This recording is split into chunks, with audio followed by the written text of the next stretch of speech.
ceci. OK.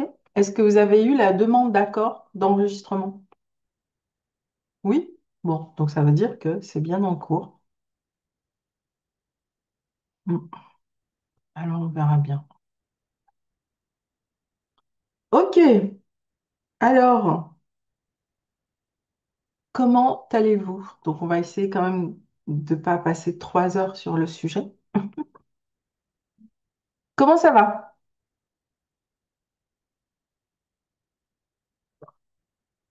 Votre météo du jour. Donc, on a Lucie qui est connectée depuis le Canada, Chantal depuis Kinshasa, Esther, Voilà, vas-y, vas-y. tu es où, Esther? 92 ou Je suis année 94, la fête. 94? Et toi, Philippe, tu es où?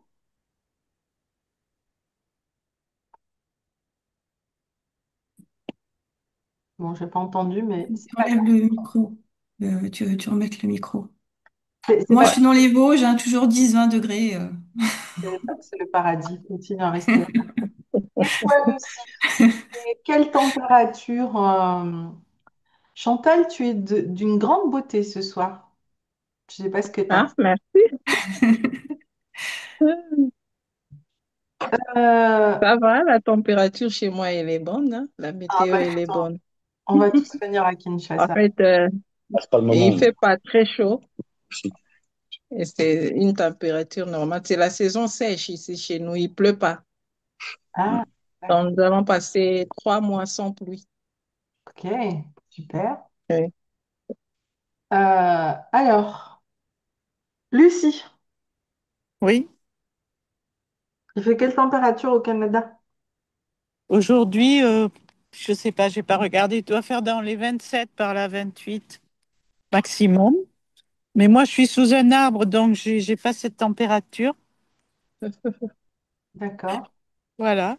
Et il est quelle Si, heure chez toi? 3 heures. il est midi et demi ici. Ah oui, parce que tu es Ouais, à Edmonton? ouais, c'est ça. Ah oui, donc le décalage, il est plus important encore. Mhm. Ok, donc ce que je vous propose, c'est qu'on aille directement au sujet qui nous intéresse et puis après, vous pourrez me poser vos questions euh, une fois qu'on aura fini la présentation. Alors, j'ai un autre truc à faire pour que vous ayez un replay clair. Comment il m'avait expliqué qu'il fallait que je fasse? Qui peut... Non, c'est pas ça que je veux. Mais pourquoi faire simple quand on veut faire tellement compliqué? Ah, voilà, je crois que c'est ici maintenant. Oui. Alors, Lumière et l'équipe en face.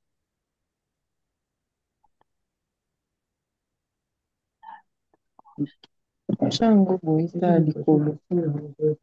il faut couper les micros là, s'il vous plaît. Ouais, non, j'y arrive pas. J'arrive pas à couper, moi. Ok, bon, très bien.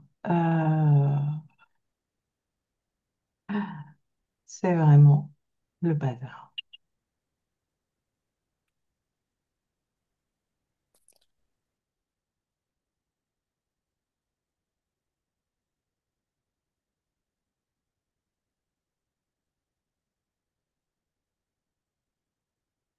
Bon, allez.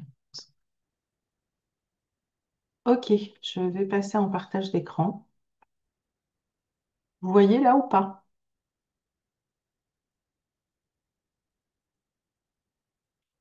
Oui, c'est bon pour le partage d'écran?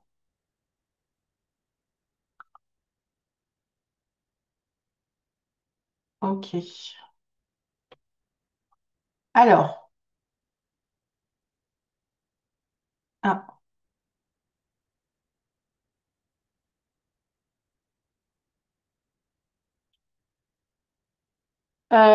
bon, déjà, je pense que pour les prochaines masterclass, je vais faire autrement, c'est-à-dire que je vais enregistrer tout le cycle là quand je vais être en vacances, parce que là, franchement, ça devient compliqué avec Zoom. On va vous le placer, donc on va vous le mettre dans votre espace de formation. Et après, chacun en fonction de là où vous êtes, on pourra échanger sur le contenu de la partie écotourisme lors des rendez-vous individuels. Voilà. Donc, on va faire comme ça parce que là, j'arrive toujours pas à avoir une utilisation optimum de Zoom. Donc, pour celles qui ont assisté à la masterclass Investir en écotourisme, c'est-à-dire Lucille et Esther. Euh, voilà, je vous mettrai hein, le replay dans le groupe, dans l'école, voilà, pour que vous puissiez voir le replay. Parce que le message que m'a laissé Esther ce matin, donc, et l'échange que j'ai eu aussi aujourd'hui avec Françoise m'a vraiment permis de comprendre qu'il y avait des clés très importantes dans cette masterclass.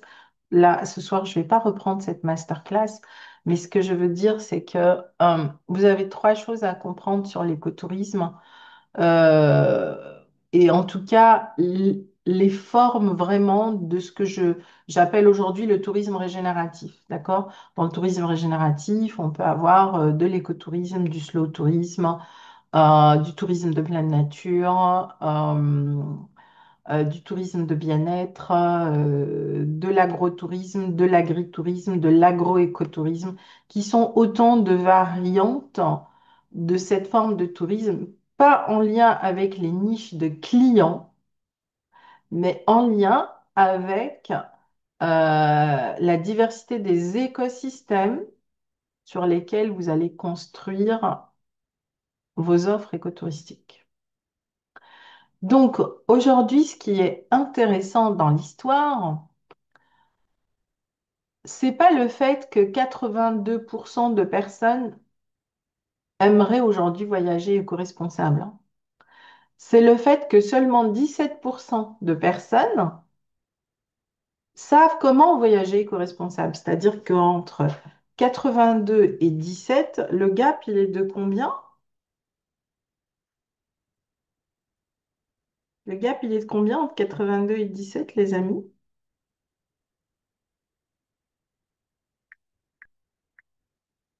Il est de 65%. 65% aujourd'hui des gens sont perdus dans la nature, ils ne savent pas quoi faire. Moi, c'est ça qui m'intéresse. C'est pas ce qu'ils font ou ce qu'ils ne font pas.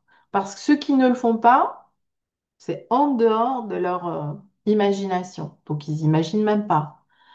Ceux qui aimeraient mais qui n'agissent pas, euh, eh ben, ceux-là, ils n'ont pas envie de chercher. C'est la marge qui reste hein, de potentiel latent dans une niche. C'est ça une niche, en fait. Donc, c'est un potentiel latent. Donc, ce qui est intéressant, c'est que le potentiel latent, il est énorme. Donc, les cinq piliers d'un projet écotouristique, c'est un, avoir cette vision régénérative, deux, avoir un lieu vivant et sensible, donc un écosystème naturel. Et je parle bien d'un écosystème naturel, c'est-à-dire, je ne parle pas d'un écosystème naturel humain, style jardin d'essai, style les jardins qu'on a dans les villes, etc. Ça ne rentre absolument pas dans les critères de l'écotourisme ou de toutes les formes de tourisme régénératif. Donc, je parle vraiment d'écosystèmes naturels, les océans, les mers, les forêts, les mangroves, voilà, tout ce qui est naturel et qui donne de la ressource. Un jardin paysager ne donne pas de ressources, si ce n'est pour les gens qui vont se balader et respirer le bon air. Le modèle économique hybride et bien sûr toute la gouvernance qui va être autour de cet écosystème. Deux, c'est important aussi de comprendre, selon le lieu où vous êtes et le pays où vous êtes, quels sont vos indicateurs d'impact? D'accord? Donc, dans les indicateurs d'impact, vous avez des outils qui sont des outils à la fois légaux et à la fois euh,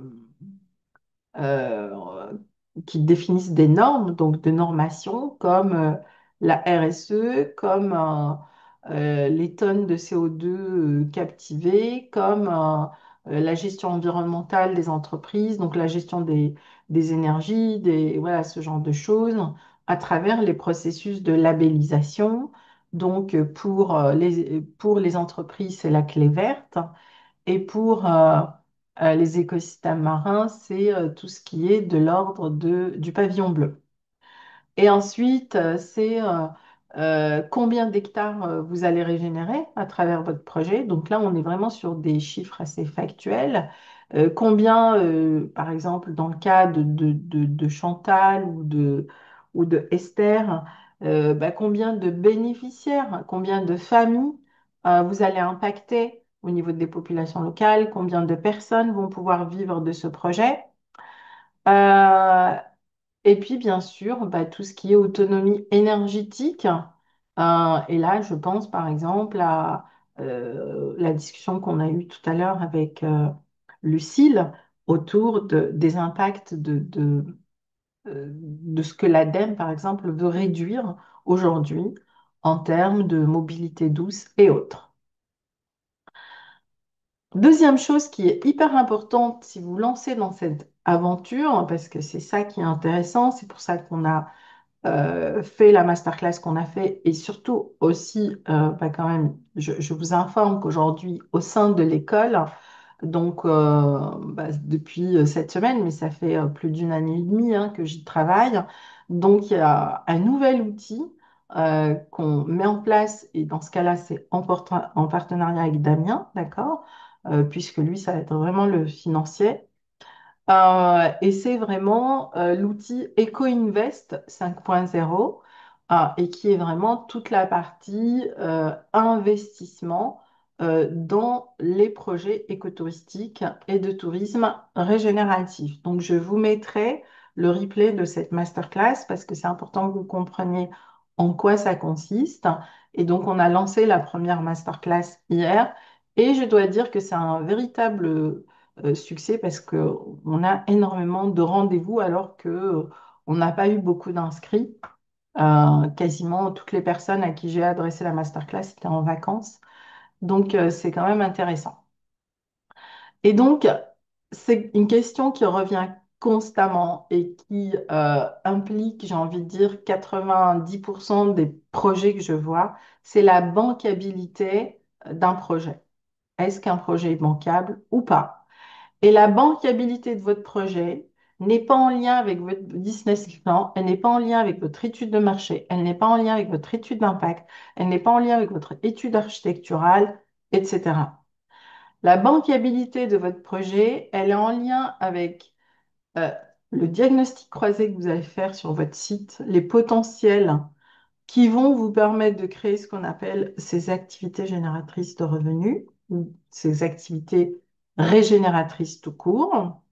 Elle est en lien ensuite avec les différents business plans que vous allez structurer au sein de votre feuille de route. Donc d'abord, j'ai la structure projet, ensuite j'ai la feuille de route, voilà, et qui vont être adaptés et en lien avec les activités régénératives, parce que c'est ça qui va perdurer dans la durée.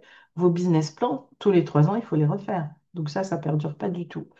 Et elle est en lien avec la structuration de votre projet, d'une part en lien avec le territoire où vous êtes ou la destination où vous êtes, et d'autre part avec l'analyse de tous vos partenaires potentiels, y inclus vos partenaires financiers.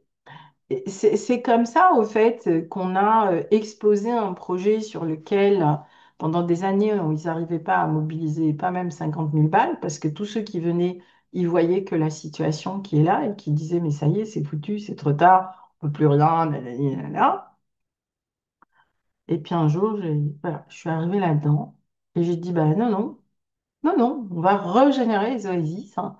Et on a régénéré 3500 km d'oasis. Donc aujourd'hui, cette vallée est classée au patrimoine mondial, des paysages remarquables, 90 plus belles destinations mondiales, etc. Et on a fait ça en 3 ans. On est passé de ce que vous voyez là à ça. Donc, je peux vous dire que dans la tête des gens, ça a changé beaucoup, beaucoup de choses. Donc, et ça, après, une fois qu'on a structuré cette base, c'est là où j'ai dit maintenant, on va valoriser tout ça par l'écotourisme et on va aller chercher l'argent pour valoriser la destination. Donc, mon objectif à travers le tourisme régénératif, c'est pas de créer des lits supplémentaires non qualifiés en plus, parce que souvent ils sont non qualifiés, mais on en reparlera à un autre moment, c'est de qualifier ou requalifier un écosystème qui va me permettre de créer une économie régénérative. Pourquoi? Parce que bah, ce type de tourisme, c'est par exemple sur un écologe, c'est 14% de croissance annuelle, mais cette croissance, elle n'est pas basée sur la consommation, elle est basée sur la régénération, ça change tout. Et c'est 25% du budget moyen de ce touriste qui augmente par rapport à un tourisme classique. Donc ça veut dire que même si vous avez moins de touristes, votre marge, elle est beaucoup plus importante. Et c'est ça qui vous intéresse, c'est votre marge. Parce que c'est votre marge qui va vous permettre de vous payer un salaire, qui va vous permettre de payer les personnes qui travaillent pour vous, etc., etc. C'est ça aussi qui va vous permettre bah, de pouvoir partir en vacances et d'avoir une équipe qui va relayer derrière et tout. Donc, pour moi, aujourd'hui, l'écotourisme, c'est vraiment ce voyage en conscience pour apprendre à cohabiter avec le vivant tout en régénérant les lieux et en soutenant les économies locales. Donc voilà, c'est de ça dont je parle. Donc c'est une toute autre démarche que de faire du remplissage au sein d'une destination. Alors, la question qu'on peut se poser, finalement, on a tout bien fait, mais est-ce que l'écotourisme existe? Est-ce qu'aujourd'hui, ce type de personnes qui ont envie de voyager comme ça existe? Bah, j'ai envie de dire qu'il y a 30 ans, ils n'existaient pas. Mais on les a fait venir grâce à toutes les bonnes pratiques qu'on a mis en place à travers les démarches que sont les lignes directrices pour le tourisme durable pour les espèces protégées, pour celles des déserts, le travail qu'on a fait avec les tours opérateurs. Et moi, j'ai accompagné tout ce monde-là parce que finalement, j'avais une vision qui était pionnière. Et à l'époque, il n'y avait pas beaucoup de consultants qui faisaient ce boulot, donc on faisait appel aux consultants qui étaient sur le marché. Bon, voilà. Aujourd'hui, on continue à me faire appel, mais pas pour les mêmes raisons. On continue à me faire appel parce que euh, parce que les résultats ne sont pas les mêmes que ceux de la concurrence et que il y a beaucoup moins d'argent qu'avant, d'une certaine manière. Et donc, ce qu'on recherche aujourd'hui à l'échelle des territoires, c'est les résultats, surtout quand on travaille à l'international. Et sur la France, ce que recherchent les territoires, c'est d'optimiser euh, leurs investissements à travers les stratégies locales, régionales, départementales et autres. Et donc ça, c'est une vraie question qui s'est posée il y a 20 ans et on a fait des enquêtes. Donc moi, j'ai mené pas mal d'enquêtes et on a analysé globalement qui était cet écotouriste. Et donc, cette analyse, eh ben, elle a vraiment fait ressortir un profil, d'accord, de personnes qui vont être à la recherche déjà d'un tourisme qui est en dehors des sentiers battus, qui vont rechercher du sens, de l'authenticité, de la rencontre, de la contribution, de l'engagement. Globalement, ça, c'est vraiment les 5 piliers sur lesquels est basé ce voyage. Et que quand ils ont ça, ils sont prêts à payer plus cher. En revanche, si vous leur vendez ça et que l'offre, elle est creuse, l'écotouriste est le pire voyageur s'il n'est pas satisfait de son voyage. Il y a une exigence qualitative chez ce touriste-là qu'on ne trouvera pas chez le touriste de masse qui vient, et parce que lui, ce qu'il va rechercher, c'est avoir son buffet à volonté. C'est pas la qualité des produits bio, sains, santé. Lui, ce qu'il va rechercher, c'est sa chambre climatisée avec la télévision pour qu'il puisse regarder la télé tout le soir. Enfin voilà, la caricature, je peux vous la faire, hein. Ça fait 30 ans que je fais ce métier. On connaît bien. Voilà, c'est sa piscine, les jeux pour les enfants. C'est pas du tout on s'adresse pas aux mêmes personnes. Donc, si vous voulez faire de la masse sur un projet de ciblé, ça veut dire quoi? Ça veut dire que oui, vous allez avoir des gens qui vont venir, mais vous allez vous arracher les cheveux tous les jours, et tous les jours, vous allez avoir envie de faire qu'une seule chose, c'est d'arrêter votre métier. Parce que les personnes qui vont venir ne vont pas comprendre votre démarche. Pire, sur les 10, il n'y en aura qu'un qui aura un intérêt, parce qu'aujourd'hui, il se passe autre chose pendant les vacances des gens, où je le vois, je suis dans le Var, soi-disant on fait de l'écotourisme dans le parc national de Port-Cros. Mais on fait au fait du tourisme de masse amélioré, c'est tout. Et les gens, autant en 2020, ils ont pris conscience et tout, autant aujourd'hui, c'est comme si qu'il y avait un rejet à nouveau de l'écologie et de tout ce qui est en lien avec l'écologie. Donc aujourd'hui, ils reviennent à leurs anciens schémas. Piétinement, non-respect des espaces verts, dégradation des écosystèmes, etc., etc. Et vraiment, euh, c'est, c'est impressionnant. Donc, imaginez si vous avez cette clientèle, vous passez à côté de votre expérience. Mais pour attirer le client que vous voulez, ça passe par calibrer votre offre. Donc là, je ne vais pas revenir sur l'offre. Vous avez le module de l'offre. Maintenant, c'est comment aligner cette offre avec la valorisation de votre projet par ce type-là de tourisme si vous voulez vraiment développer autre chose. Et donc, l'écotouriste, pardon, il est exigeant, il a des moyens et il a une conscience différente. Dites-vous bien une chose, que si nous existons, il y a des gens comme nous qui existent et qui aspirent à la même chose. Et ce sont ces gens-là qui vous intéressent. On est bien d'accord. Sommes-nous d'accord sur ce point? OK. Donc, cette personne, elle veut de la contribution, il veut investir en lui, il veut faire du développement personnel et il est engagé pour la nature. Mais là où il ne faut pas vous tromper, c'est que ils font rarement les quatre. Si vous mettez les quatre dans une offre, vous allez créer ce que j'appelle l'offre du bazariste, c'est-à-dire qu'il va y avoir un peu de ça, un peu de ça, un peu de ça, un peu de ça, et vous allez louper l'expérience. Une offre, c'est un axe. Donc, soit en effet, vous mobilisez votre offre autour de, ben, je crée un séjour dont l'objectif est la contribution. Je crée un séjour dont mon immersion va amener la personne à se poser des questions personnelles. Je crée mon offre sur l'engagement vis-à-vis de la nature. C'est des offres pleines et entières, totalement différentes.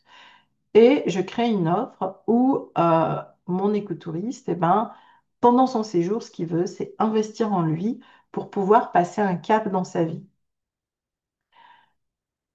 C'est hyper important dans ce type de tourisme de comprendre, mais j'ai envie de dire pas que, dans tous les domaines. C'est hyper important de comprendre la psychologie de la personne à qui vous voulez vous adresser. Ce qui fait aussi que vous traverserez les aléas pour avancer et continuer à être là dans 10, 15, 20 ans. Il faut que intellectuellement, d'accord, votre projet continue à vous nourrir pendant 10 ans, pendant 20 ans, pendant 15 ans. Si mon métier ne continuait pas à me nourrir, vous pensez que je serais toujours là aujourd'hui et que je continuerais à faire ce que je fais? Non, j'aurais fait autre chose moi aussi. J'aurais peut-être été bosser à la NASA, j'en sais rien, pour me dire, il est grand temps que tu quittes la planète Terre et va t'expatrier sur Mars. Ça suffit de la planète Terre. Je suis toujours là avec vous. Pourquoi? Parce que ce que je fais continue à me nourrir, parce que je suis toujours dans un processus expérimental. Maintenant, je vais vraiment vous faire la différence, parce que ça, c'est un truc que je vois tout le temps et qui m'exaspère, entre le tourisme de nature et l'écotourisme. Ce sont deux univers totalement différents. Le tourisme de nature peut être aussi destructeur que n'importe quel tourisme de masse. C'est ce que je vois tous les jours ici, à un tel point que l'été, je vis, mais vraiment, je le calcule à l'envers des touristes. En deux mots, je ne les vois jamais. Parce que je m'organise pour ne pas les voir. Parce que en 5 minutes, je suis déjà exaspérée de ce que je vois. Donc, le tourisme de nature fait appel à ce client généraliste qui va piétiner tout ce que vous avez fait. Et il ne saura même pas en plus qui piétine et qui détruit. Même si ce tourisme est éco-responsable, le tourisme que nous avons ici est plus ou moins éco-responsable. C'est un touriste qui vient pour consommer la destination. Éco-friendly ou pas, ce qu'il veut, c'est consommer la destination. Et en plus, par excellence, ce tourisme, il est infidèle. Donc, si vous voulez créer de la fidélisation, ça va être un peu compliqué. Et donc, vous allez vous retrouver à créer ce qu'on appelle des offres sèches, c'est-à-dire sans contenu pédagogique, tout simplement pour euh, vendre un service. Et ça épuise tous les entrepreneurs, ça épuise une entreprise, ça épuise votre trésorerie, ça épuise tout. L'écotourisme, vous allez vous adresser à un client, comme on dit en anglais, qui est aware, qui a une certaine conscience de ce qu'il veut expérimenter dans sa vie. Donc, c'est un connaisseur. Il est non seulement éco-responsable, mais il recherche un certain niveau de qualité. Et la qualité n'est pas antinomique à l'écologie. On peut faire du qualitatif, du très haut de gamme, en faisant un travail au contraire. On peut aller chercher encore plus d'innovation écologique dans le haut de gamme. Donc ça aussi, c'est quelque chose que j'aimerais que vous démontiez dans vos têtes parce que c'est hyper, hyper important parce que beaucoup de gens aujourd'hui se disent, ah, mais l'écologie, faut que ça soit cheap, mieux. Ça devrait même être gratuit d'ailleurs. Pourquoi je vais payer pour ça? Tiens. Et ça, c'est encore une croyance qui est ancrée dans la tête de beaucoup de gens, croyez-moi, bien plus qu'on ne l'imagine. Quand on a créé les écologes dans le parc d'Afrique du Sud, le grand parc d'Afrique du Sud. Voilà.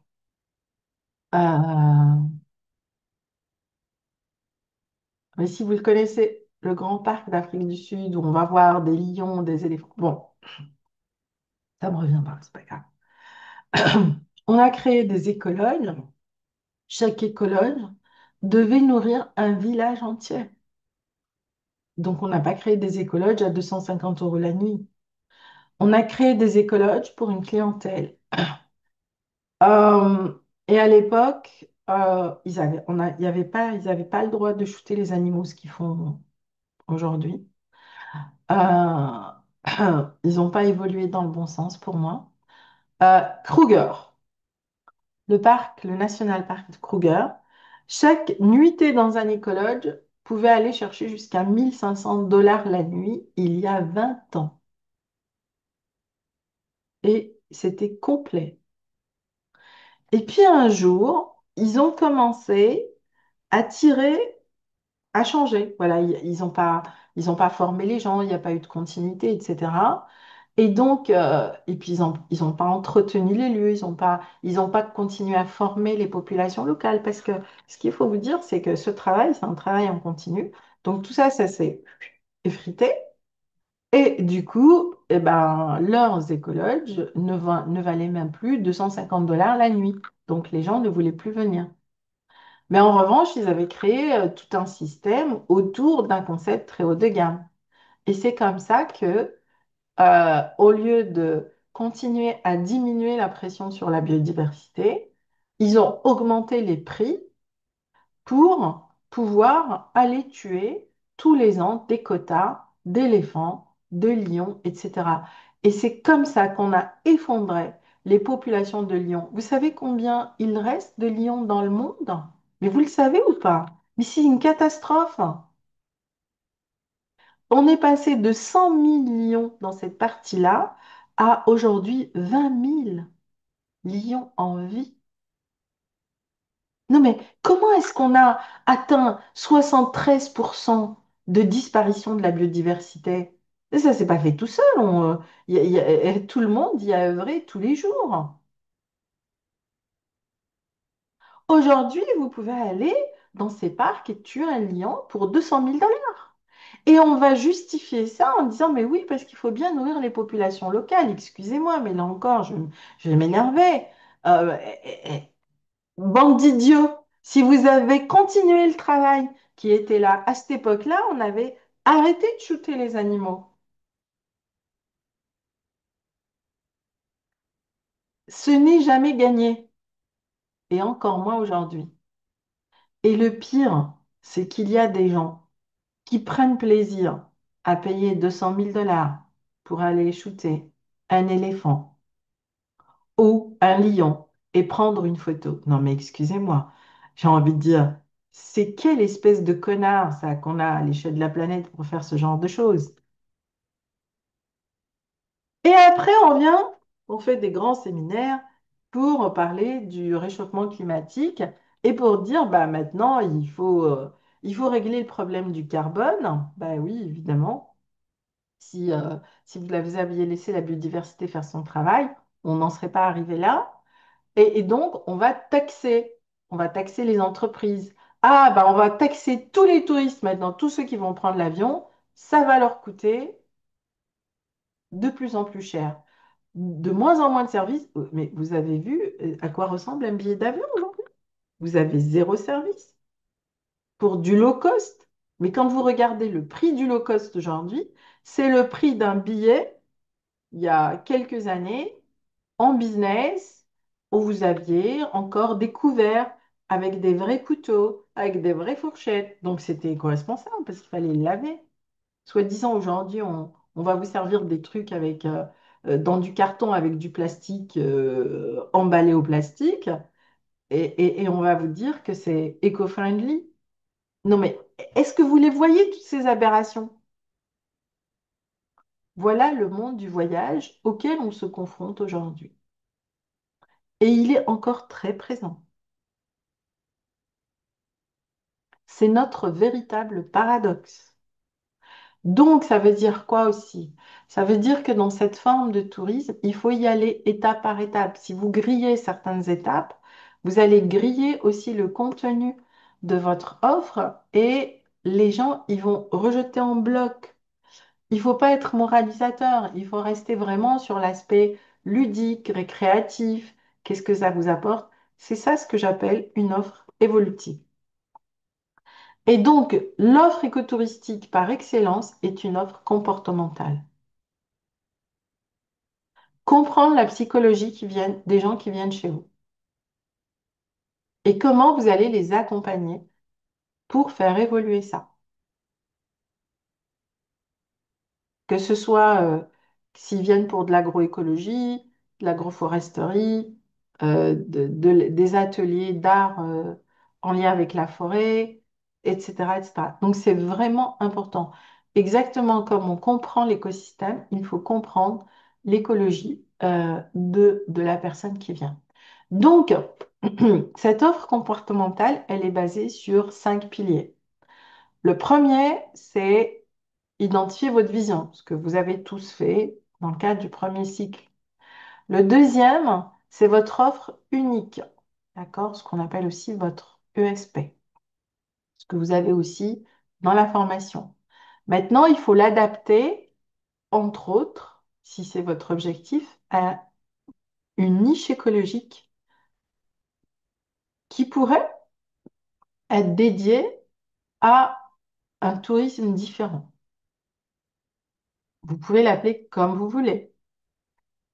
Vous pouvez parler d'écotourisme, vous pouvez parler de slow tourisme, vous pouvez parler de tourisme autrement, vous pouvez parler de tourisme de bien-être, etc. Mais ce qui est important, c'est que ce tourisme, il soit durable, éco-responsable et vivant, donc régénératif. C'est ça la clé. Ensuite, eh bien, en travaillant sur des niches, vous allez créer ce qu'on appelle un processus d'attractivité. Et cette attractivité, vous allez l'augmenter parce que ce type, en revanche, de visiteurs, qui sont comme vous, ce sont des clients fidèles. Ils vont avoir envie de contribuer à votre projet. Ils vont même vous aider à financer votre projet, quel que soit ce projet d'ailleurs. Nous avons financé 20% du travail qu'on avait fait dans les oasis grâce à l'écotourisme et grâce à nos premières offres écotouristiques, parce que les gens qui venaient, ils venaient pour contribuer. Alors après, ils peuvent contribuer de plein de façons différentes. Ils peuvent contribuer en parlant de vous. Ils peuvent contribuer en menant des actions gratuitement pour faire avancer votre projet. Ils peuvent contribuer en donnant de l'argent à la fin de votre séjour, etc., etc. Vous voyez la différence entre un touriste qui vient, s'il n'a pas je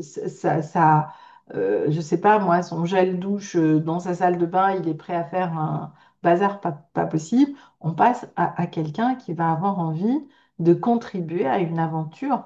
Mais c'est pas, on ne s'adresse pas à la même personne, hein. Du tout, du tout, du tout, du tout.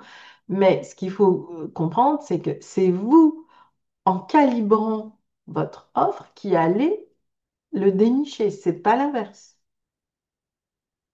Donc si vous faites ça et que vous passez par des agences de voyage non spécialisées, vous allez attirer l'inverse de ce que vous voulez.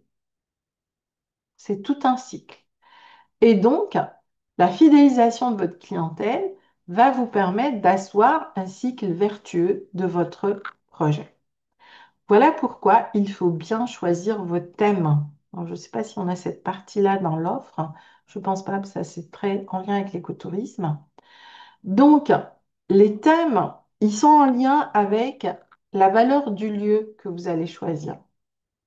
On a beaucoup travaillé sur votre valeur à vous et votre valeur ajoutée. Donc maintenant, si vous créez un lieu, eh bien, c'est important de travailler sur quelle est la valeur de mon lieu. Donc, quelle est la valeur de ton entreprise, Lucille? Quelle est la valeur de Molino Verde? Quelle est la valeur de l'endroit où tu veux faire ton projet au Cameroun? Quelle est la valeur de ton projet à Kinshasa? Quelle est la valeur de ton site Acrobranche Philippe? Et quand je dis de valeur, c'est vraiment la valeur dans le sens de tous les messages que votre site va transmettre. Et exactement comme vous allez travailler sur votre histoire, vous allez travailler sur l'histoire de votre site et le storytelling de votre site ou de votre entreprise. Le marketing, l'authenticité, l'expérience, l'apprentissage, l'accueil, le séjour. Mais de votre lieu, là, je parle, hein, pas de vous. Vous, vous l'avez déjà fait pour votre offre, dans le cadre de l'offre classique. Là, vous devez faire la même chose. Pourquoi? C'est-à-dire que vous allez considérer votre lieu comme une espèce d'entité qui est là avec vous et qui travaille tous les jours avec vous, ce qui est vrai en plus. Totalement vrai. Donc, donnez la place à votre site pour qu'il s'exprime. Dans chacune des offres que vous allez préparer, il est important qu'il y ait un avant et un après. Quand le client arrive, comment il arrive? Quand il repart, comment il repart? Quel état d'esprit? Est-ce qu'il a vidé son sac à dos? Qu'est-ce qu'il a appris? Combien de personnes, euh, mais, mais c'est pas une blague, c'est vrai, leur vie a totalement changé juste parce qu'ils venaient faire de l'écotourisme avec moi. Et j'ai envie de dire l'exemple le plus important que j'ai eu, c'était le directeur général de la GTZ. Donc la GTZ, c'est la banque de coopération allemande qui finance beaucoup de projets dans ce domaine-là et qui m'avait recruté pour travailler dans un parc national au Maroc. Et puis, quand j'ai commencé à leur faire du terrain, tout le monde a commencé à parler. Et puis un jour, je me souviendrai, je suis arrivée, c'est même lui qui est venu me chercher en personne à l'aéroport.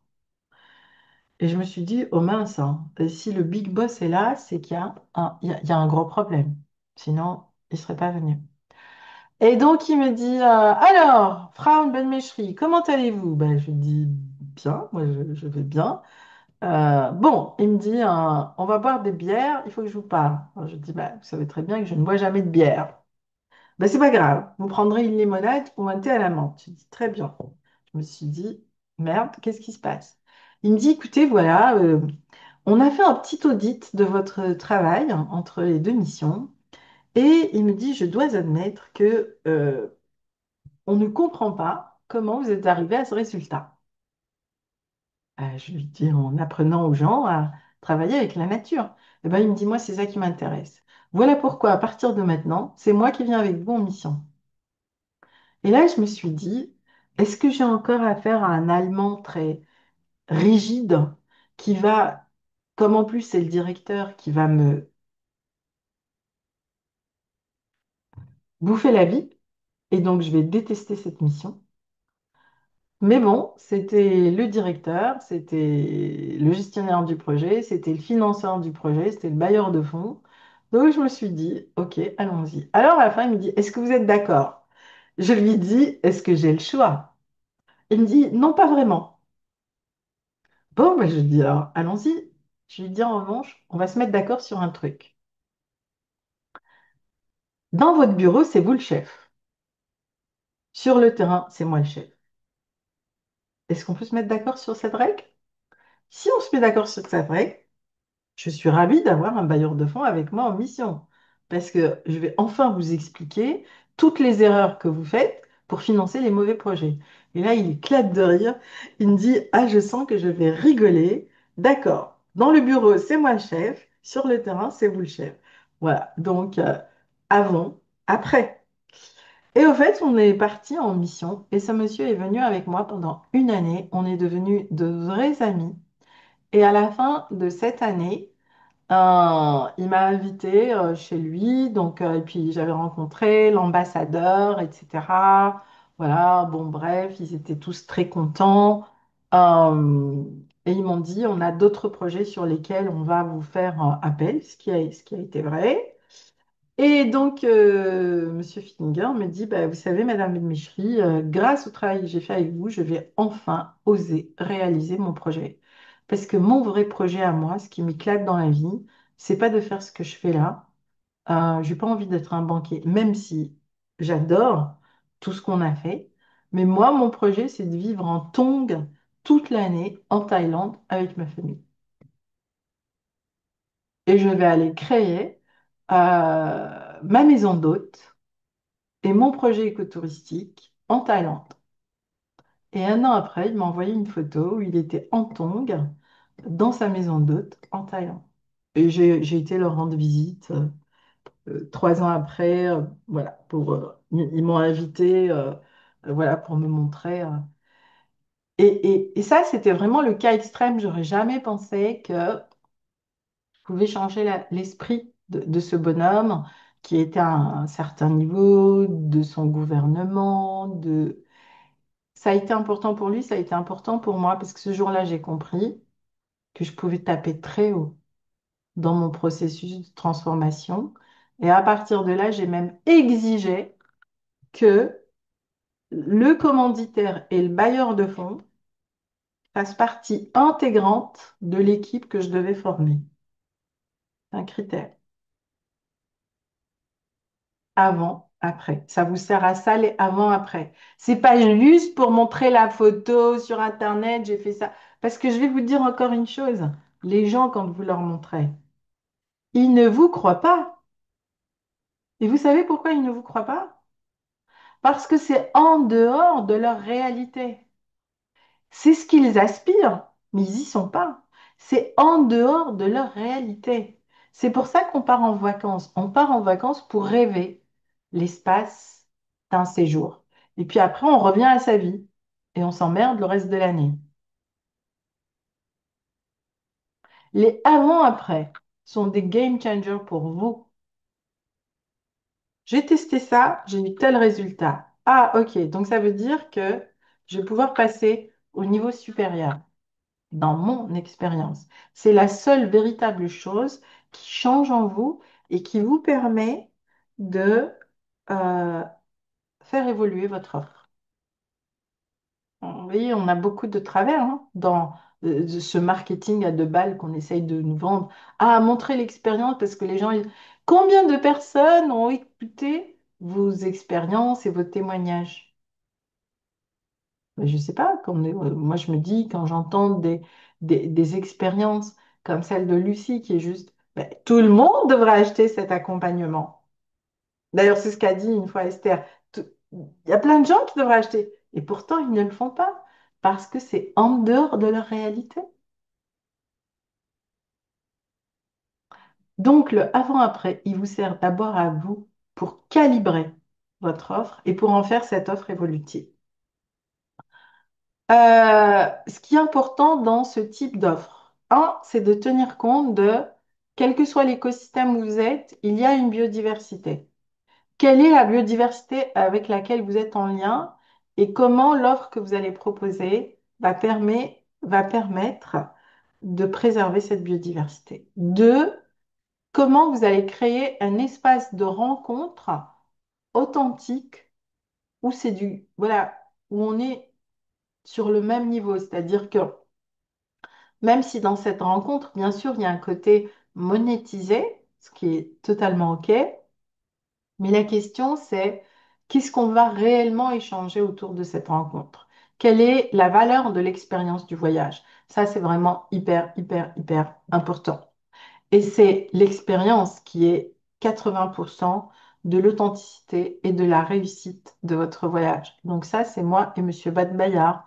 C'est une famille avec qui j'allais faire de la transhumance en Mongolie et tous les ans, pendant 4 ans, je rejoignais la famille Badbayar. Et là, au fait, j'avais demandé à Monsieur Badbayar euh, de m'emmener dans un endroit où j'avais envie de camper toute seule dans la nature en Mongolie, ce qui lui avait posé un sacré problème, parce que là où je voulais aller, il y avait des loups, il y avait...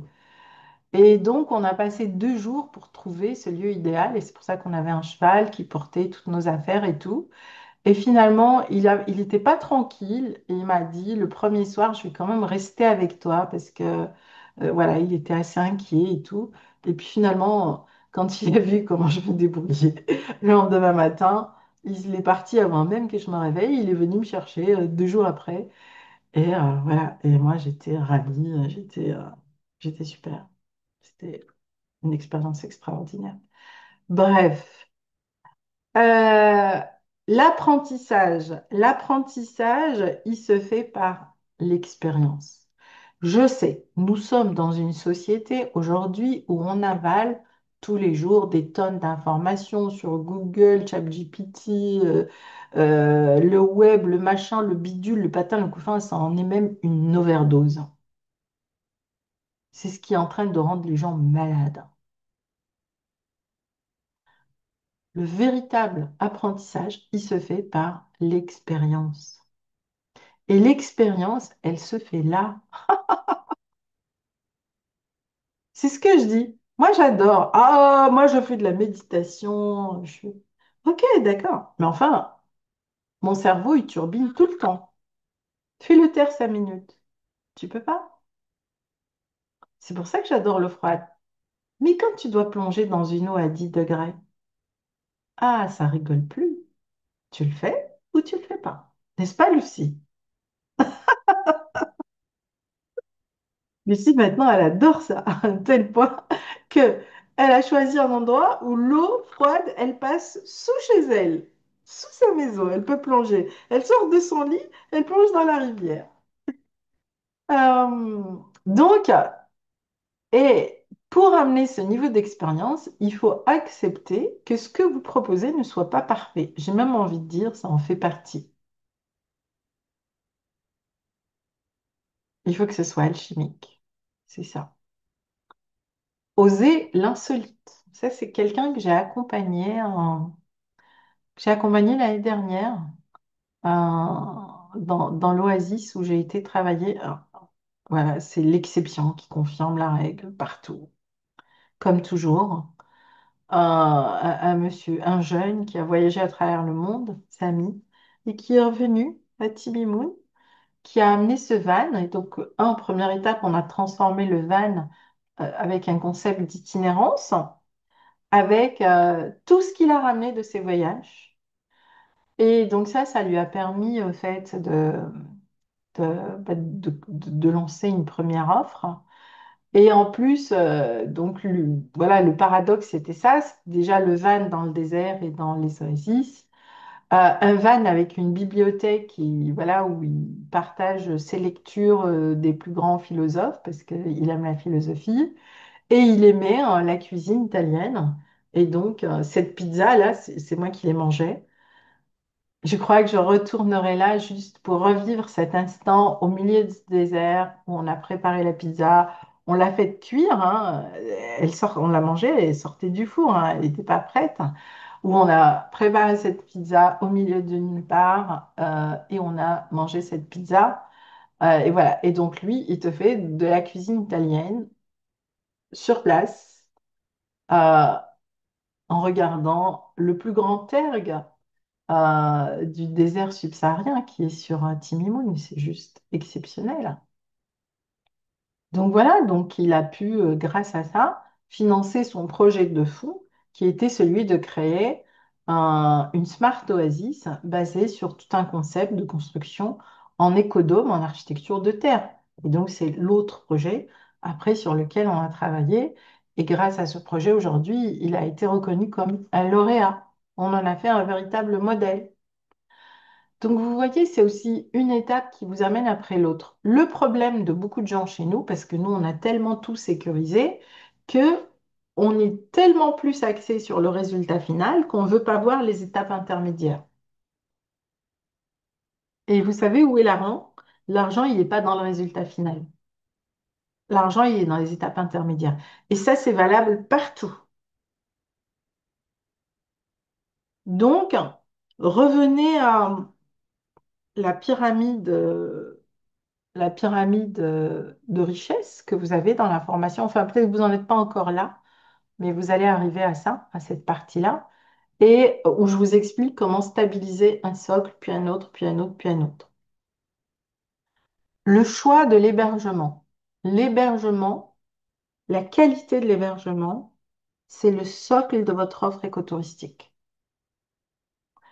Et ne choisissez pas tous les types d'hébergement en même temps.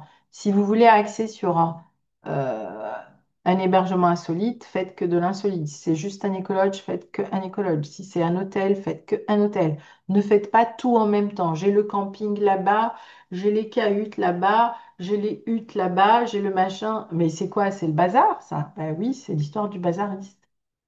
Parce que ben là, je vais avoir des clients qui vont payer 40 euros. Là, je vais avoir des clients qui vont payer 250 euros. Mais ces clients, quand ils vont se retrouver tous dans un même espace, ils vont se bouffer le nez. Parce qu'ils n'ont pas la même vision du monde.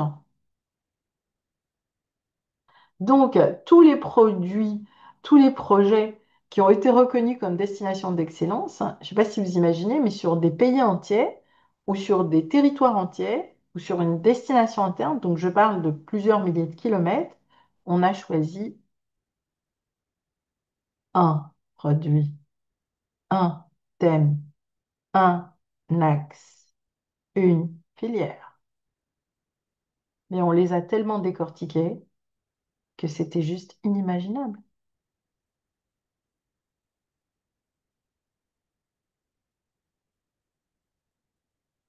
Un sujet où vous devenez le maître de ce sujet.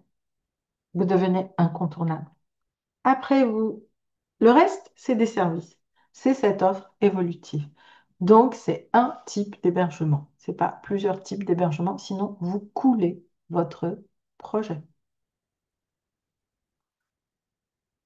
Voilà pour cette première masterclass. Bon, a priori, il enregistre tout le temps. Questions maintenant, si vous avez des questions. J'ai une question. Je reviens, Esther. 30 secondes, il faut que je ferme la porte. D'accord.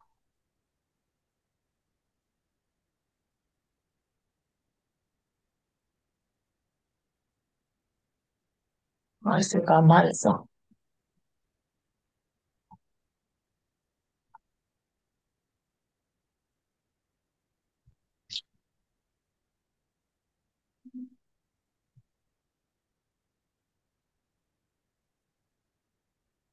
Alors,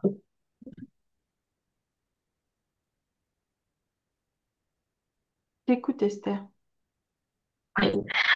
J'ai deux questions. La première, c'est sur les thématiques. Est-ce que Esther, c'est ça haché. veut dire... Esther, Ouais, ah, peut-être je... mais c'est vachement haché. Essaye de ne pas bouger au fait. Ah, d'accord. Ok. Là, c'est mieux. Oui, là, c'est beaucoup mieux. D'accord. Donc, du coup, je disais que mon première question, c'est sur les thèmes. Est-ce que ça veut dire qu'on peut créer plusieurs offres? Bon, je dis offre ici, c'est plutôt itinéraire, en mettant au choix parce que on peut avoir, un client peut prendre ça pour, par exemple, euh, les actes. Enfin, Est-ce que tu peux l'écrire? Parce que franchement, le son est incompréhensible. je vais vous dire, C'est bizarre, c'est comme si que tu parlais d'une autre planète. donc peut-être Si tu enlèves ton casque, ça donne quoi? j'ai enlevé le casque, mais je ne sais pas si ça va aller mieux. Bon.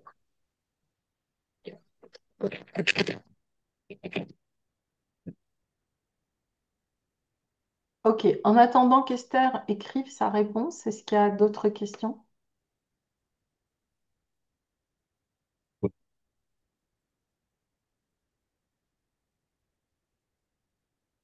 Non, pas de questions? Moi, j'avais enfin deux questions. La première question, c'est tu parles du tourisme de bien-être. Moi, ça me semblait pas être quelque chose lié à l'écotourisme. Qu'est-ce que tu... Si.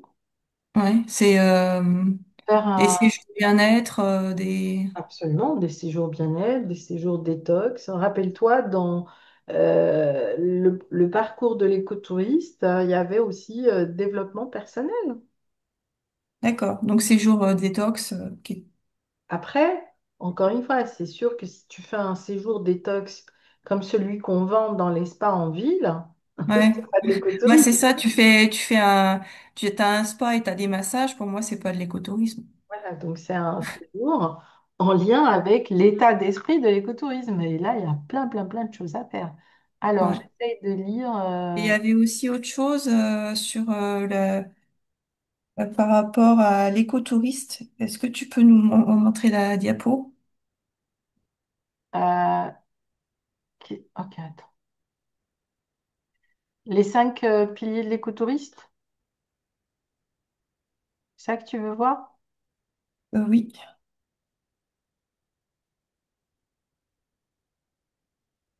Euh, Pourquoi il ne veut pas partager? Ok.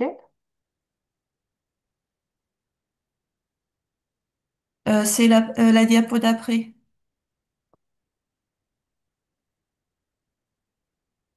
Alors, quelle est la différence entre contribution et engagement pour la nature? Ah, contribution, ça veut dire que je peux donner de l'argent, tout simplement. D'accord, ok, Et moi, je suis ailleurs. Engagement pour la nature, je vais faire de l'éco-volontariat. ok. Bon, c'est ça la différence. Alors, où est le... Oh merde.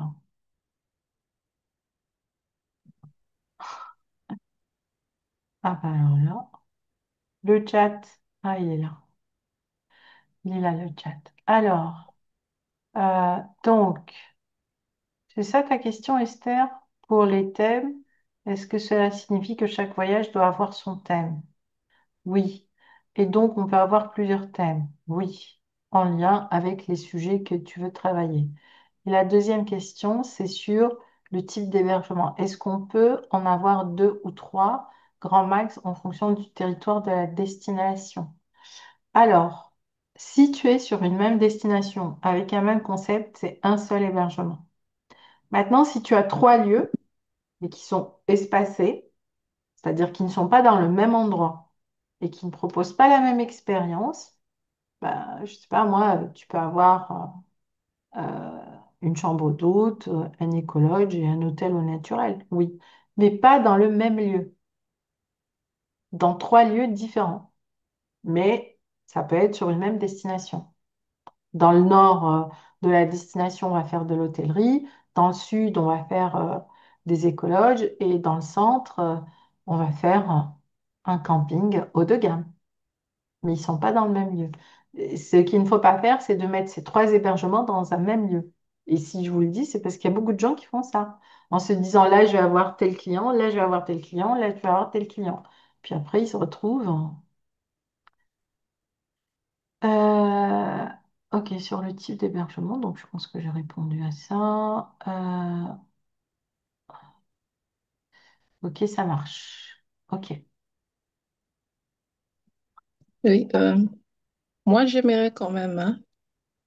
Ben oui, bien sûr. Oui, oui. Prendre la parole, Chantal. J'aimerais quand même, si tu peux reprendre la partie de la bancabilité. Donc, tu as dit la bancabilité est en lien avec le diagnostic du potentiel du Alors, site. pour la Euh, question de la oui, bancabilité, Chantal, oui, je ne vais pas me lancer dans cette explication maintenant. Je ok. vais vous envoyer, on a fait une masterclass qui a duré 2 heures, parce que c'est tout un processus. Et on a vraiment très bien expliqué ça. Je vais t'envoyer le lien. Je vais vous mettre le replay de la masterclass qu'on a fait hier sur l'investissement. Et donc, Ouais. sur tous les critères, parce que là, j'ai fait une synthèse, d'accord, tout simplement. Mais en réalité, c'est tout un parcours pour avoir un projet bancable. Donc, je vous invite vraiment à, particulièrement vous, plus que les autres membres de la formation, à regarder le replay de la masterclass qu'on a fait hier avec Damien. Ok. Et là, vous allez vraiment avoir tous les critères de c'est quoi un projet bankable et c'est quoi un projet qui n'est pas bankable.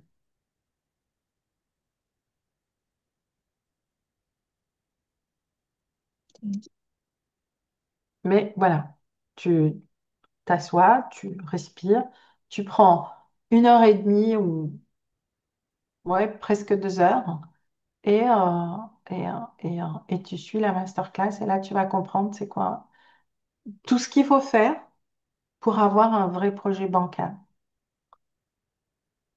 Parce que on a aussi bien expliqué, encore une fois, la bancabilité du projet, mais la bancabilité du porteur de projet. Parce que si vous avez un projet bancable, la nature, elle est toujours bancable. Il n'y a pas de problème. Mais si le porteur du projet n'est pas bancable, son projet, il ne verra pas le jour quand même.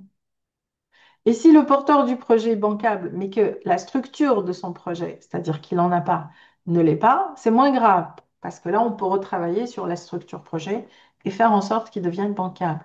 Mais si le porteur de projet n'est pas bancable, ça aussi, ça se travaille.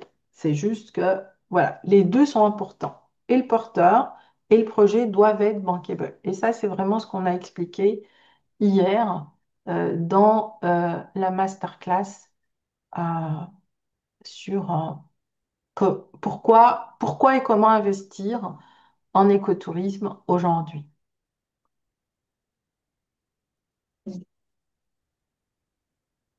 Esther a Ok. adoré la masterclass parce que justement, ça lui a permis d'allumer plein de voyants.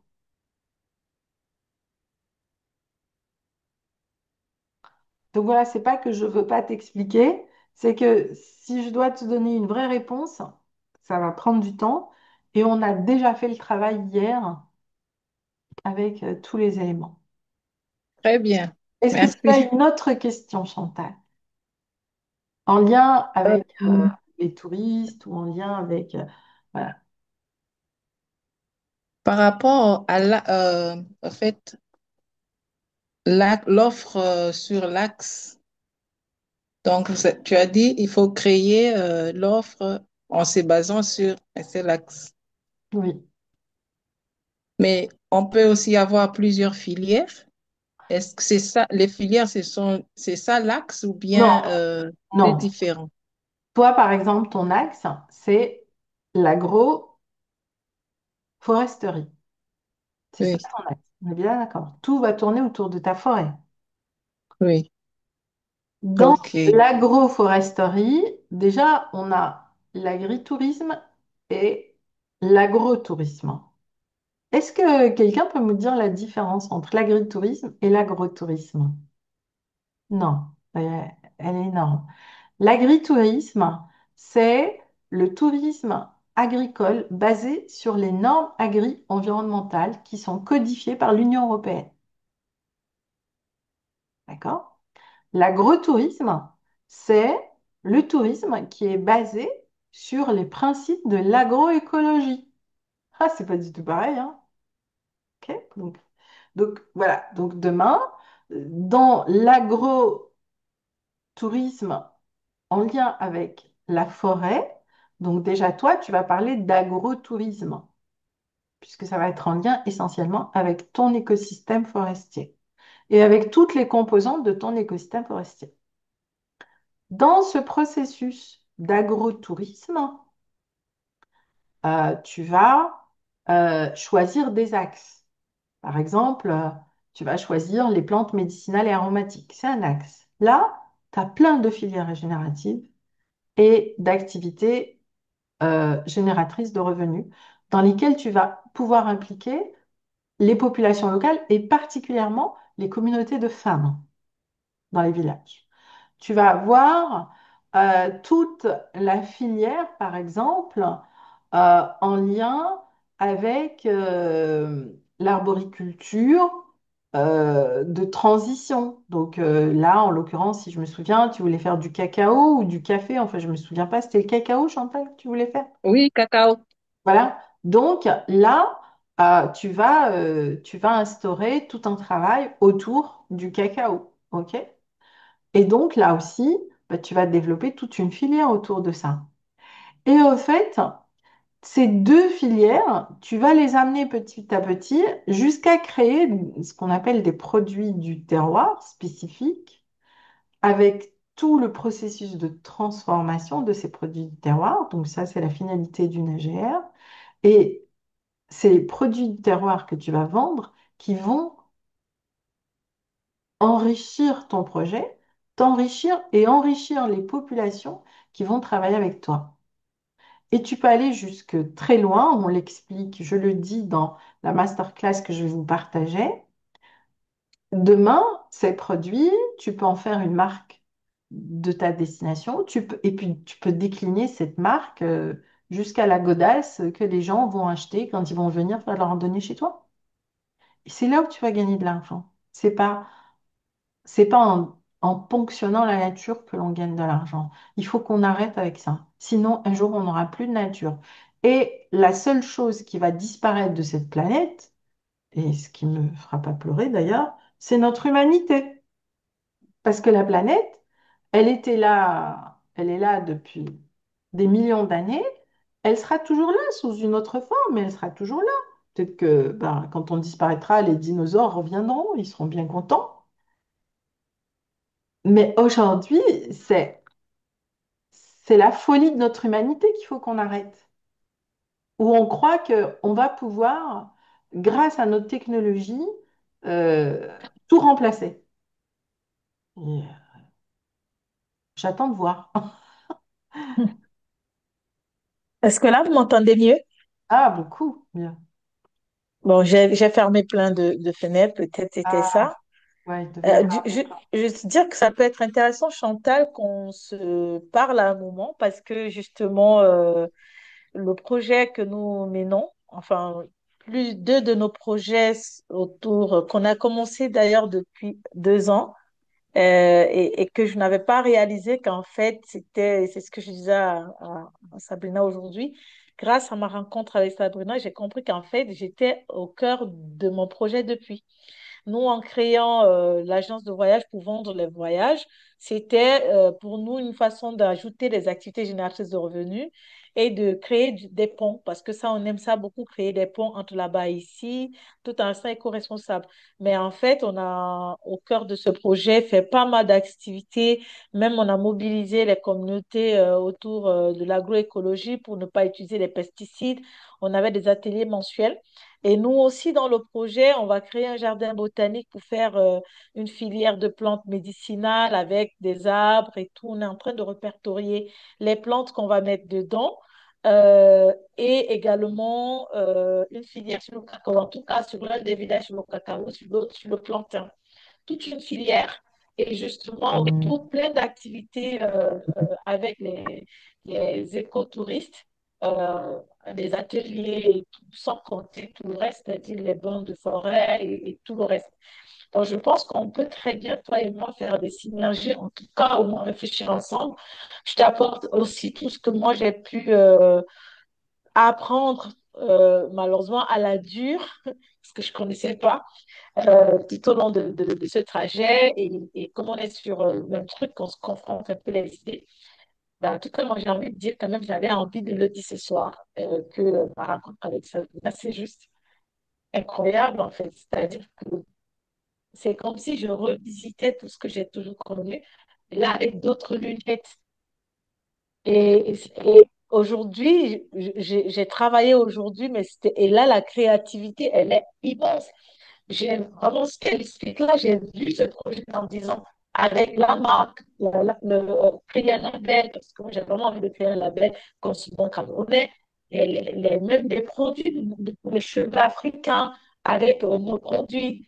J'ai j'ai vraiment vu ce projet en disant, et là avant, je n'arrivais pas à me projeter en disant, ouais, je fais toujours depuis les projets, chercher des bailleurs de fonds et tout, mais non, en fait. Le projet va juste continuer à devenir plus créatif, à créer des filières et à aider les populations parce que nous travaillons avec les populations depuis toujours. Il y a plein de gens qui travaillent dans le projet, ça va créer de l'emploi. Euh, je pense on gagnerait toi et moi à un moment donné à se parler et à réfléchir de temps en temps ensemble sur Tout à fait. ces projets qui sont tout à fait similaires en fait, complètement. Oui, oui. Et vous pouvez en effet Oui. mutualiser des choses, hein. Bon, après, je ne sais pas combien il y aura. Enfin, Chantal, elle est à Congo-Kinshasa et toi, tu es au Cameroun. Entre vous deux, il y a Congo-Brazzaville. Vous trouvez quelqu'un qui veut faire la même chose au Congo-Brazzaville et on a Kinshasa, Brazzaville, Cameroun. Et là, eh ben, là, on peut monter un programme de plusieurs millions d'euros sur cette bande-là et passer à un tout autre niveau. Bon, après, j'ai pas idée de combien de kilomètres que ça fait, mais c'est totalement possible. Il y a quelqu'un en fait qui m'a contacté par je veux aider.gouv qui veut créer des projets écotouristiques au Gabon. Et donc, il me demandait d'être bénévole dans notre asso pour apprendre. J'ai pas répondu encore, mais je pense le Gabon est tout proche du Cameroun, hein. Oui, On a bah, une j'étais frontière. sur la carte, je regardais justement Voilà. vos Je vais territoires, ça peut-être, donne ça. Ça c'est donne. ça. Chantal, elle est là, à Kinshasa, toi, tu vas être là. Ouais. Et entre Euh, vous deux, il y a Congo-Brazzaville. Mais Il j'ai y eu a quelqu'un sur le Congo-Brazzaville, oui. Congo-Brazzaville. Il y a un Ouais, qui m'a contacté sur le Congo-Brazzaville et qui en plus travaille pour une société pétrolière, donc ils ont un argent fou. Et ouais, voilà. Mais bon, voilà, il est ouais, dans une forme de confort par rapport à son boulot, etc. Il bouge pas encore, mais voilà, je pense qu'il va avancer. En tout cas, je pense qu'il y a quelque chose de comme ça qui va se créer. oui, Euh, Parce qu'à un moment, il nous faut quelqu'un aussi de solide financièrement. Et donc, si ce gars-là, il vient complètement. avec cette Oui, entreprise qui est juste pas millionnaire, mais milliardaire, et qui aujourd'hui ont envie de développer la RSE, là, on a de quoi créer toute une bande avec vos deux projets. mhm, Et là, ça vaut le coup, dans le cadre de toute une vision qu'on pourrait amener aujourd'hui pour l'Afrique, hein, d'appuyer vos deux projets et de créer ce qu'on appelle un programme international. ouais. Mais bon, ça peut prendre encore 2, 3 ans pour arriver à ce niveau-là, hein. Il faut pas. Mais ça va. Ça Deux va ans, ça arriver va. Trois ans, de ça toutes va. les Ça fait façons. 7 ans que, 7 ans que je me bats. Dans 2, 3 ans, je Oui. trouve que ça va. Voilà, c'est pas des choses qu'on va faire aujourd'hui pour demain. Mais c'est possible. C'est pour ça que je vais rejoindre aussi Esther quand elle dit tout le monde devrait prendre la formation de Sabrina parce que là, ça nous permet d'avoir la connexion, les contacts avec plusieurs personnes comme ça. Oui, mais C'est, tout est possible. Après, voilà. oui. Lucie, aujourd'hui, elle va impacter toute la réserve de biosphère à côté de chez elle. Et grâce à elle, ils vont enfin découvrir qu'ils passent à côté de quelque chose qui s'appelle l'écotourisme.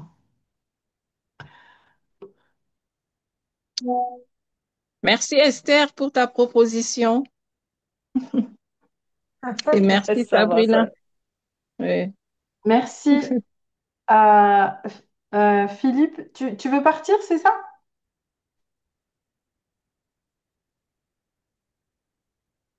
Non, mais là, j'entends pas. Donc, soit tu prends le micro, soit tu écris sur le Oui, chat. coucou. Le chat. Allô, tu m'entends? Oui, on t'entend. D'accord. Oui, j'allais vous quitter là. Je commençais à fatiguer. C'était très intéressant. Euh, Alors après, je vais réserver. Tu m'entends? oui, oui, Allô? on t'entend. Oui. Alors après, évidemment, moi j'étais en train de commencer à préparer toutes mes questions pour notre future séance de coaching qui sera la première. Et donc, bah, j'attends ce rendez-vous avec impatience parce que, bah, effectivement, avec le travail que j'ai pu effectuer, ça me permettra de faire un point très réaliste sur la façon dont j'arrive à poser aujourd'hui mes idées sur le papier concrètement. Bon, oui, cette séance de masterclass est très intéressante, qui va me permettre aussi peut-être de revoir, corriger certains points, malgré, comme tu l'as compris, le fait que je puisse eh ben, essayer de développer un projet où je vais accueillir bah, différents publics en même temps, et ce sur plusieurs périodes de l'année, et où je me pose la question notamment sur les hébergements adéquats, comme tu pouvais effectivement le souligner là à l'instant, puisque je vais avoir des hébergements qui vont être plutôt ciblés pour des couples ou des familles, et puis aussi pour des groupes qui viendront sur le même site et pas forcément pour faire la même chose. Euh, voilà, bon après, moi je suis conscient aussi que je peux me permettre peut-être de faire plusieurs propositions et après ça sera le site essentiellement qui va en décider. Ah oui, ça c'est sûr. Mais bon, Voilà. en effet, donc on pourra en parler. Je crois que tu as pris rendez-vous pour le 6. Donc oui, Ouais, on pourra en parler le 6, pas de souci. Voilà, ouais, ouais. prépare bien tes questions et comme ça, on regardera Ouais, bien sûr. qu'est-ce qui est faisable et comment. Ouais, tout à fait. Et aussi, dans tout ça, toi, où est-ce que tu trouves ton équilibre en termes d'accueil financier, etc. Parce que ça aussi, c'est important. Ouais, ouais, ouais, tout à fait. Bah, disons que je conçois un petit peu la globalité du concept de manière à optimiser mes investissements initiaux, quoi, hein. Donc tout est là. C'est-à-dire qu'il y a plusieurs niches qui tournent autour d'une structure d'accueil où là, effectivement, je dois investir. Pas de souci, Philippe. Bonne soirée. De Voilà, toute façon, on je va. vous souhaite une très bonne soirée. À très bientôt, Sabrina. Et merci, merci, merci encore. Allez, bonne soirée. Au revoir. Au revoir. Très bien, alors, une question. Sinon, eh bien, on va clore cette masterclass.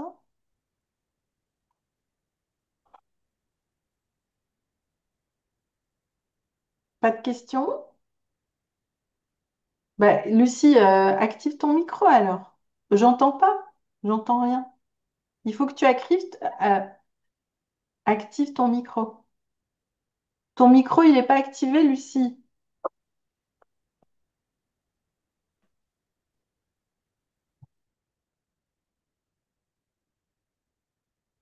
Et moi, j'arrive pas, j'ai pas la main. Donc, il faut que ça soit toi qui le Ça y fasses. est, ça y est, ça y est, ça y est. Il y a une petite étiquette qui est apparue et j'ai pu le faire. Sinon, quand j'appuie sur la petite perle, ça fonctionne pas. Alors, en fonction de ce que tu as dit, j'ai eu plusieurs questions, si tu veux, qui sont apparues ou démarches, on va dire. En ce qui concerne, tu sais que je dois donc mettre en place mon atelier avec deux structures de logement, une pour moi et une un peu Oui, plus au on bas de la avait vu. forêt. On Oui, l'avait vu. oui, Et tu m'avais proposé donc que ça soit quelque chose qui soit, comment te dire, assez naturel, c'est-à-dire pas du tout massif comme le moulin. Tu te oui. souviens? Le moulin, ce sont des pierres essentiellement. De toutes les Les façons, roches. Lucie, là où tu vas le faire, la partie du site où tu vas faire ton studio, tu peux Ouais. pas faire du massif comme Molino Verde, c'est pas possible. Non, non, non, non. Et à ce moment-là, donc l'hébergement, est-ce qu'il va être, ça va former une unité avec le moulin ou il va se sentir vraiment dans un autre espace? Comment toi tu Alors, le... non, je pense que ce qui est intéressant, alors déjà, il sera en unité avec l'ensemble de ton site. Il faut qu'on retrouve les éléments. Tu vois, le moulin, il est en unité avec l'eau, et c'est logique. Oui. Mm. Euh, Ton petit studio que tu vas faire pour ton atelier et ton hébergement personnel, celui-là, enfin, tu vois bien, il est complètement dans la forêt, même dans le houppier de ta forêt. Quand on monte, Ouais. tu te souviens, Mm. on était quasiment dans le houppier de la forêt. C'était juste. Donc celui-là, il peut être en lien avec la forêt. Et donc, D'accord. il peut être une ossature bois, mais Mhm. tu vois, pas une ossature bois cabane, mais une ossature Ouais. bois chalet. Ouais, je Ça comprends. sera totalement cohérent. Ok. D'accord. Voilà, c'était ça. Après, par rapport à l'histoire du moulin, tu sais que la maison qui se trouvait derrière, c'était,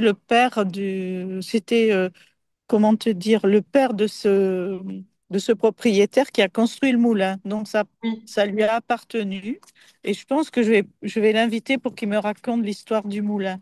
ben oui. De toute Voilà. façon, ça en vaut le coup. Plus tu en Ouais. sauras, Voilà, plus tu pourras travailler sur le storytelling du moulin. voilà, c'est ça. Oui. Et pour terminer, Et tu te... la dame Ouais, aussi de la réserve de biosphère. ouais, c'est vrai. Ouais, elle aussi, il faut que je la voie. Ça- Exactement.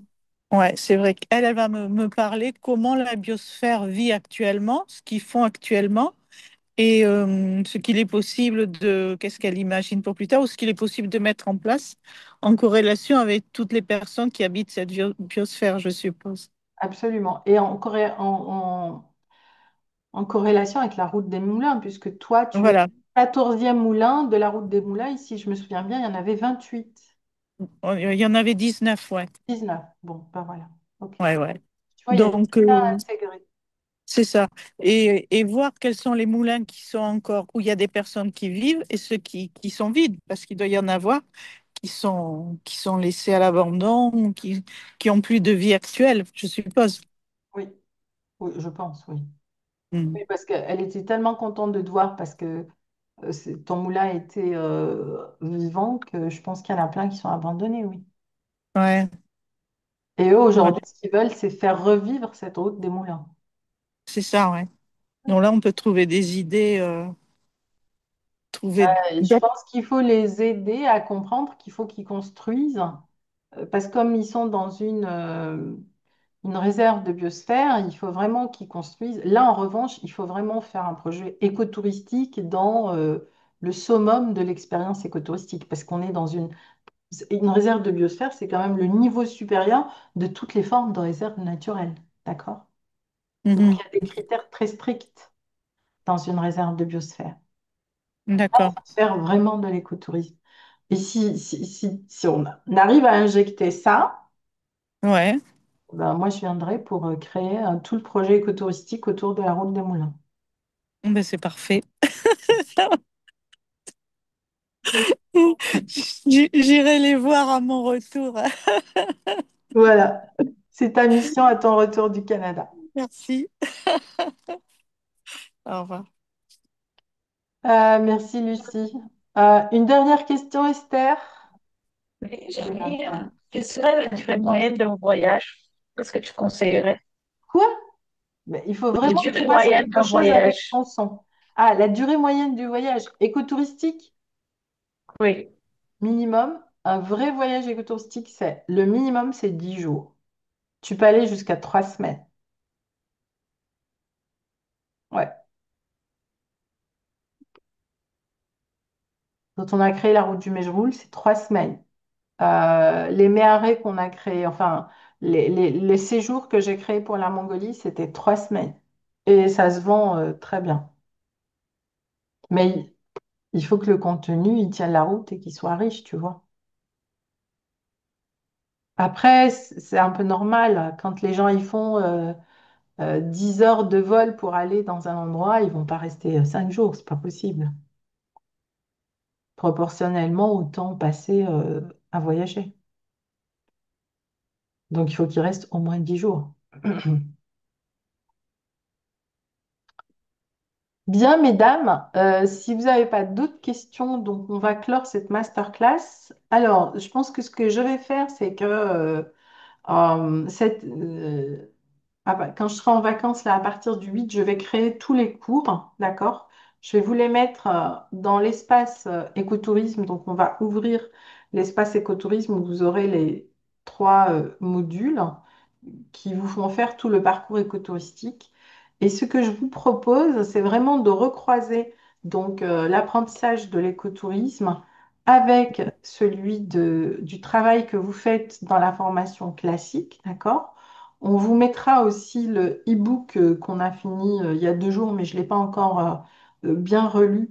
Donc, vous le retrouverez aussi dans l'espace de formation où vous avez toutes les définitions, les critères, les machins, etc. Et après, ce que je vous propose, c'est qu'on discute parce que chaque projet, là, c'est du cas par cas.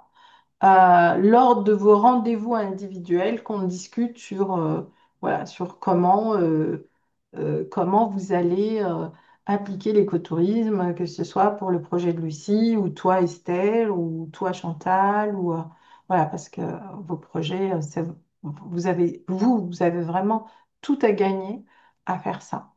Et puis, bah, toi, Lucille, on en a parlé aujourd'hui, donc ce sera plus sur le slow tourisme. Donc, je ferai aussi quelque chose sur le slow tourisme et sur la France pour que tu puisses aussi l'appliquer dans ton domaine. Mais on en a déjà bien parlé aujourd'hui. Donc, déjà, avance sur tout ce qu'on a dit aujourd'hui et puis on avancera. Voilà. On va faire plutôt comme ça. Ok, très bien. Voilà. Et je vous mettrai d'ici la fin de la semaine le lien vers la masterclass qu'on a fait hier avec Damien sur aussi la bancabilité des projets. Mhm. Très bien, merci. Sur ce, je vous souhaite une belle nuit. Je vous Mm. dis Bonne à soirée, bientôt. bonne nuit. Voilà, il y en a encore, vous avez encore des rendez-vous. Esther, bah, tu me diras quand tu auras fini ce que tu es en train de faire et on reprendra rendez-vous. En effet, ça sert à rien de prendre un rendez-vous si tu n'as pas encore avancé avec tes équipes. Donc, pas de souci. Et puis les autres, bah, je vous dis à la semaine prochaine. Et Ça veut dire que le rendez-vous de demain, on l'annule? comment quel rendez-vous de demain on l'a eu? On avait rendez-vous demain, mais même moi, ça me convient, j'avoue.